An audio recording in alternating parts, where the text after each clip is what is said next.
এখন যাত্রী কি এয়ারপোর্টে আছে? হ্যাঁ, এয়ারপোর্টে গেছে। আচ্ছা আচ্ছা, আপনি সাথে আছেন?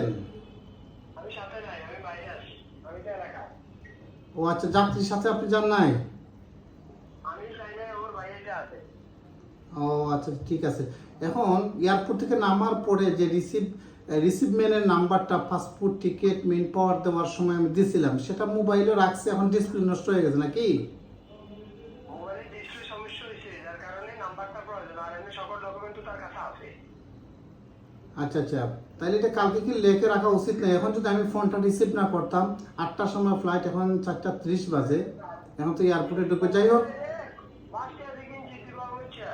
আচ্ছা, তাইলে আপনি এক কাজ করেন, ওই নাম্বারটা লেখেন, রিসিভমেন্টের নাম্বারটা লেখেন। জি ভাইয়া, বলেন। 01-996। হ্যাঁ, আবার বলেন। হ্যাঁ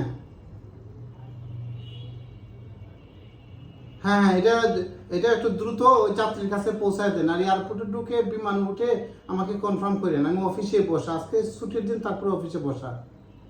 আমি জানি যে এখন রিসিভমেন্টের নাম্বারটা মোবাইলের মধ্যে রাখে, তাহলে এটা কেমনে কি ভাই? এখন যদি আমি ফোন রিসিভ না করতাম, তাহলে তো ওইখানে এয়ারপোর্টে গিয়ে বৈশা থাকতো।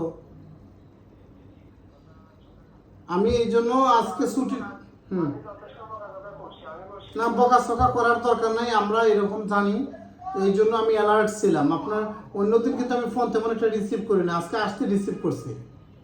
বুঝছি, বুঝছি। আমি এখনো অফিসে আছি ভাই, বুঝছেন? আচ্ছা আচ্ছা, ওইটা ফ্লাইট বিমানে উঠলে আমাকে কনফার্ম করেন।